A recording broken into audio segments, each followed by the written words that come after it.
Thanks for tuning in to LRGA Curves today. We're going to talk about Monique Samuels and her former time on the Housewives of Potomac since she recently quit. And just last week, they finally released her from her contract.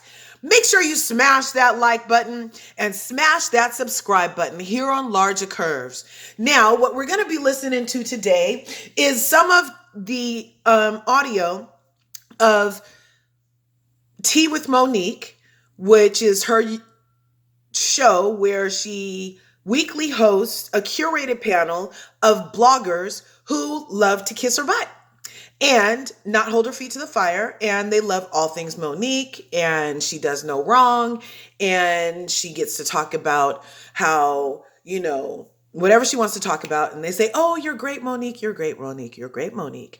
They think it's great that she whipped somebody who was 2 feet shorter and 30 pounds lighter. They think it's great that she had no remorse. They think it's great that she didn't have to be held accountable for it. They think it's great that her husband got to come on there and threaten ladies and then be angry, but not be portrayed as an angry black man. They think it's great that she quit and still is spinning the story the way that she needs to spin it. And I'm just here to watch. This is all my opinion, all for entertainment purposes. But I think it's really interesting how she was on a reality show for 4 years. She was a self-proclaimed hood person. She was the self-proclaimed, I'll beat anybody's butt. I'll snatch everybody. I'll beat her. She said from the first moment that she wanted to fight people and hit people and hurt people. And now she's acting like she never said those things and that we're wrong for thinking she's wrong for wanting to do those hurtful things to people and then have no remorse. Anyway, I don't know. Let's listen to this audio and see what exactly she has to say today. This is going to be 3 parts because her whole live was very long, but I'm just going to get some juicy parts in here for us. She's going to hit on the colorism. They released her on a contract. She still doesn't feel bad about whooping Candice. She wishes they would have played her song, but they didn't promote violence. She has a lot to say about a lot of stuff. And none of it is sorry I showed my ass on national TV. Anyway, enjoy. Smash that like button. Smash that subscribe button. Hit that bell so you can get notified next time I upload. Enjoy. They try to say that I leak things to the bloggers. No, I'm just friends with all of them. Fan pages, YouTubers, bloggers, everybody. Y'all are the ones telling the story outside of the story. So I love and appreciate y'all. Y'all keep me relevant all day long. So thank you. No, I'm so excited to have y'all here. We started doing this panel, myself and Jay. Jay came to me and he said, look, why don't we host a Tea with Monique like on your channel and just have the best of the best come on and just have a great conversation. So I'm really excited for y'all to be here today. I'm gonna play music. Excited to be here. I'm gonna put Jay, I'm gonna put you right there. And then look, I'm over here. I love StreamYard. It's like people around. Okay, this will be good. I feel like I'm at a reunion and they're like organizing. Everything is the hot seat with Tea with Monique. Let's make that clear. Before we get started, I do want to say thank you to our sponsor, the one and only Mila Eve Essentials. So today, if you shop, you get 10% off on all Valentine's Day kits. So don't be last minute. Don't be one of them ones that's last minute trying to figure out the things that you want to get your significant other. I have something for everybody. I have something for the men. There's a kit called Common Sense. And it's specially made for the men. I have another kit that's called Lover's Lane for all you veteran lovers out there who need some libido boosting. All of the oils in this kit are actually aphrodisiacs, and they do stimulate and boost the libido. So if y'all want to get some on Valentine's Day or every other night, go ahead and get that kit. And I have a kit if you are stuck in the friend zone and you don't want to seem too cold. It's a flirty kit. And it's nice because it's very sweet. It's something you can actually buy for yourself if you just want to treat yourself as well. all of them are, but I'm just saying, if you want to like not be too forward and be like, I want to be more than just like buddies. I want to be buddies, but I don't want to be too obvious. Get the flirty kit.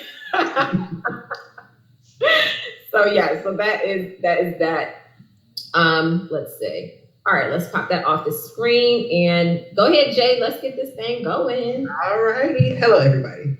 All righty. So the order we're going to do things, I'm going to call somebody out. I read all of your questions. They're amazing. And instead of just going one by one, if you hear something that you can relate to or you have any input on, just feel free to join the discussion because we all have opinions and we're all here to share them. And it's just going to be a good time.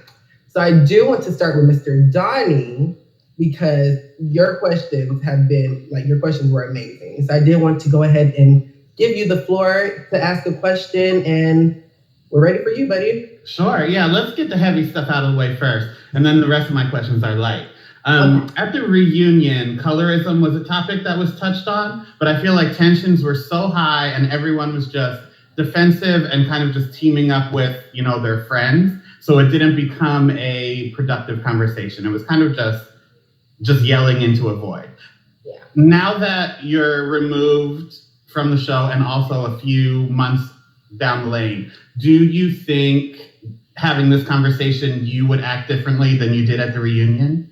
And do you think that colorism is a topic on the show, is an issue on the show? Colorism is definitely an issue. This is why I had the response I had, and obviously they don't show everything that you say. They only show little parts.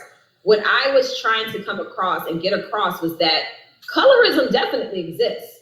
There are some Black women, there are some Black men who are walking around here just as nice as they want to be. And because their skin is darker, they just assume, oh, you must be violent or you must be this way or that way or the other.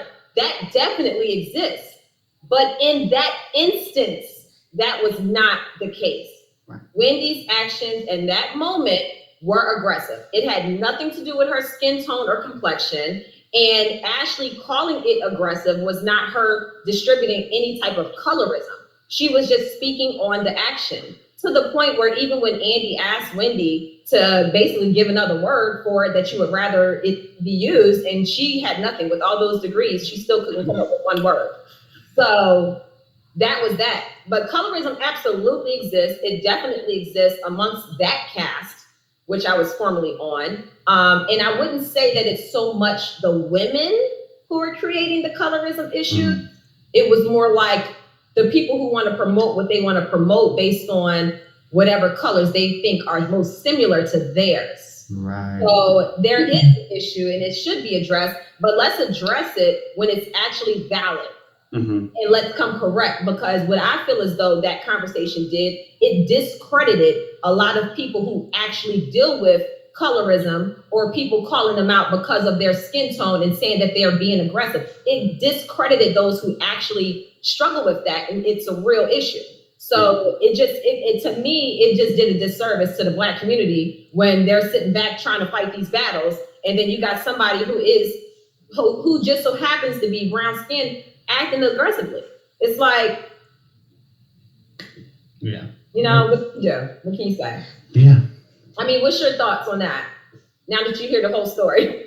No, I absolutely get it. And I agree that Wendy kind of chose the wrong time to make it an issue. Right. Don't make it an issue to excuse your actions. That's what I didn't like about it. It was like, now you're trying to bring this to the show when that wasn't the actual issue. Now, if it actually happened that way, then of course call it out. But that's what I didn't like. Don't make it convenient for you, Yeah. I did want to piggyback on that. Monique, do you think that, I guess, were there double standards when the word was used amongst everybody? Because, in certain situations, I do think I knew that they would use it in a certain situation. But when it came to you and other classmates, it became this big uproar. Oh, don't use that word. It's only, things like that. But I do know I've used the show a couple of times, and they've used the word themselves when trying to express how they felt about somebody else's behavior. So do you feel like it was a double standard just because it was you? Yeah, there's always double standards when it came to me for whatever reason. But I remember when. Sorry. Thank you, Marcella, for the super chat. Hey, Marcella, what's up, boo? Thank you, babe. I definitely think that everything in my direction, because I was involved in a physical altercation, it became very negative. Like, it was like a moment. Now I'm being defined as if that's who I am all the time, when I'm like one of the most bubbliest people on the show who loves to have fun. So I had a moment where it was a terrible judgment, things got out of hand, and then it went from that moment to basically labeling me as violent or ghetto or a hood rat, or like none of these women have ever even asked me how I grew up. Like they've never asked the question. They just made the assumption, and then they wanted to call me hood, and I was like, okay, if you want to call me hood, whatever, but I'm not a hood rat. Don't call me a hood rat. Like, that's just disrespectful. If you say somebody's from the hood, all right, whatever. Which I'm not, but okay. I say that because when I was very young, I grew up in the projects. But by the time I was like in first and second grade, I was living in the suburbs. And I went from living in the suburbs to then living in a more diverse middle-class community. So, but either way, it doesn't matter. Like, it doesn't matter when we grow up. It's about how we are as individuals now that we're grown. Are we still acting like we're two, or are we acting our age? I definitely agree. Yeah. I think there was a little bit of hypocrisy going on here, because Teresa from New York has doggone near knocked Andy over. You know what I'm saying? We've seen, people on other shows get into altercations and they're celebrated for it. So it really just seems kind of odd to me that at this point in time that they've just chosen to do this to you as a Black woman. That's just odd to me. Yeah, I still don't understand it. I still don't get it. That whole disclaimer that was made right before I could have fell out my seat. I rolled my eyes so hard. I was like, really? And then it was funny too, because when my song was brought up, nobody actually took the time to actually listen to my song. They just heard the title and they were like, oh my God, you're speaking about violence and da-da-da. I'm like, that's not even what my song's about. And they wouldn't air my song on the show, on the reunion, because they said that they don't condone violence, but they made money off of an act of violence for 19 whole weeks. They promoted it in every single commercial. So I guess they're okay with promoting violence when it's coming in their pocket, but don't let us look like we're promoting violence when we're the ones that might have been involved in it. We're not able to do the same. Like, it was just, the double standard was just amazing from the top all the way down. And on top of that, go ahead, Richard. Yeah, you really didn't need anybody to play the song because you had somebody singing the lyrics verbatim. And she knew all the lyrics too. I knew every word. But it was funny because, all right, I will clarify this part. When she was reading the lyrics so terribly, she got to the part where it said, Jeff on the beat, sipping so I'm litty. She's like, Jeff on the beat. So when they heard beat, they're thinking that I'm talking about the fight. I'm like, no, I'm talking about Jeff, my makeup artist. So it was just like, nobody took the time to do their due diligence. They just wanted to make it seem like, like, oh, you did this whole thing and it was all about this, that, and the other. And it's like, y'all ain't that important. Yeah, and what stuck out to me too, Monique, he made it a point to ask you if you were a recording artist now, where there's two other women in that room that he didn't ask that to, not to mention women from other cities that he's never asked that to. So I just don't know why he picked that to be the time he asked that. But he knew the answer to that question because he had you rap on the first reunion. Your first reunion, it made no sense. And celebrated it. Yeah. Yes. And asked 1,000 times, can we hear the rap? Exactly. Remember, because we were arguing, me and Robyn, I think we're arguing, and he just wanted to hear the rap.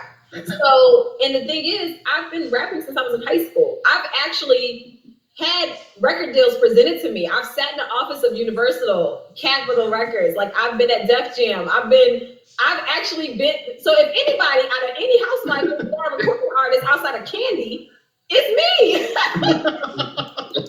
Okay.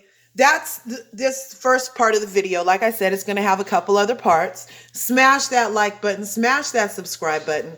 That's the first part of Monique still continuing to talk about blah, blah, blah after she got off the Real Housewives of Potomac. Now, she did say a couple things that, what did she say? She's the only recording artist besides Candice Dillard Bassett just signed a recording contract within the Real Housewives of Potomac season 5 that she just quit after. So she's just still full of gaslight and lies.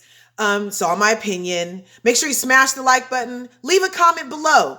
Do you think Monique should shut up and move on? Or do you think it's great for her to try to remain relevant as part of a offshoot of the Real Housewives of Potomac? I mean, she really hasn't stopped talking about it. It's been over 3 weeks. They released her from her contract, and she's still having weekly live shows with her curated hosts panel to, do what they do on her behalf. Smash the like button. Look for part 2. Thanks for watching LRGA Curves.